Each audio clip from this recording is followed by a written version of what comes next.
साढ़े डोगरें दे खान पान दी गल्ल होऐ ते ओह्दे बिच अम्बले दी गल्ल गै निं होऐ, एह् ते गल्ल जची गै निं। साढ़े घर बी इक कद्दू पेदा हा ते अज्ज मेरा मन कीता इसी अ'ऊं कट्टियै शैल बनाई लैं। में निक्के निक्के पीसें च उसी कट्टेआ, धोता ते कड़ाहियै च तेल गर्म कीता। तेल थोह्ड़ा गर्म शैल होई दा हा, ओह्दे च मेथी पाई। मेथी जि'यां गै थोह्ड़ी थोह्ड़ी भुज्जी ते ओह्दे बाद बिच में ओह्दे बिच थोह्ड़ियां नेहियां सैल्लियां मर्चां हियां ओह् पाई ओड़ियां।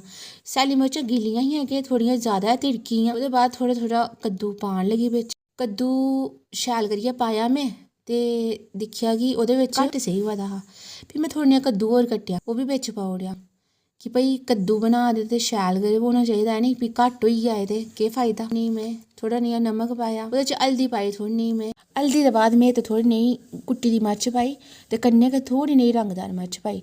रंगदार मर्चां इ'यां अस घट्ट खन्ने होन्ने, लेकिन कोई कोई सब्जी च ना इ'यां थोह्ड़ी एह्दी कलर शैल आई जंदा। फ्ही में थोह्ड़े चिर खट्टी ओड़ेआ शैल करियै। ओह्दे बाद बिच आई बारी इम्बली दी। इम्बली च थोह्ड़ा नेहा पानी पाइयै में उसी ते शैल करियै घोली लैता। घोलने दे बाद दिक्खेआ में उसी कि कद्दू बी साढ़ा थोह्ड़ा मता गली गेदा हा ते ओह्दे बाद बिच में केह् कीता, उसी पलटे कन्नै चलाई लैता कद्दू गी। ते हून बारी ही ओह्दे बिच इम्बली पाने दी। इस टाइम इम्बली में थोह्ड़ी शैल ओह्दे च मिक्स करी ओड़ी ते इम्बली दे कन्नै गै ओह्दे बिच थोह्ड़ी नेहा पाया गुड़, कि गुड़ दे बगैर ना जेह्ड़ा खट्टा ऐ ओह्दा टेस्ट जेह्ड़ा शैल निं आंदा ऐ।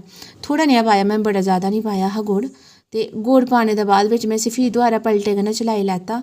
ओह्दे बाद बिच इसी गड़कना दित्ता थोह्ड़ा नेहा शैल ते थोह्ड़ा अम्बल शैल गड़की दा। फ्ही में उसी खट्टी ओड़ेआ कि एह्दे जेह्ड़े छिलके हे ओह् थोह्ड़े मिगी कच्चे कच्चे लग्गा दे।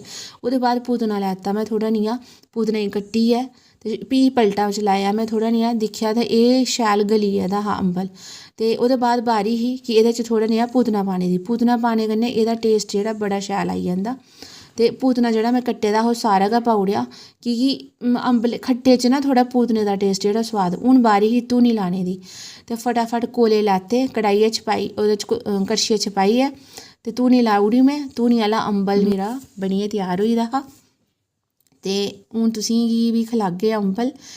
ते में सारें कोला पैह्लें चने मांहें दी दाल बनाई दी ही ते ओह्दे बिच पाया अम्बल। दिक्खी गै सकने तुस कि किन्ना शैल कलर आए दा एह्दा। अगर तुसें बी खाना ते मिगी जरूर सनाएओ।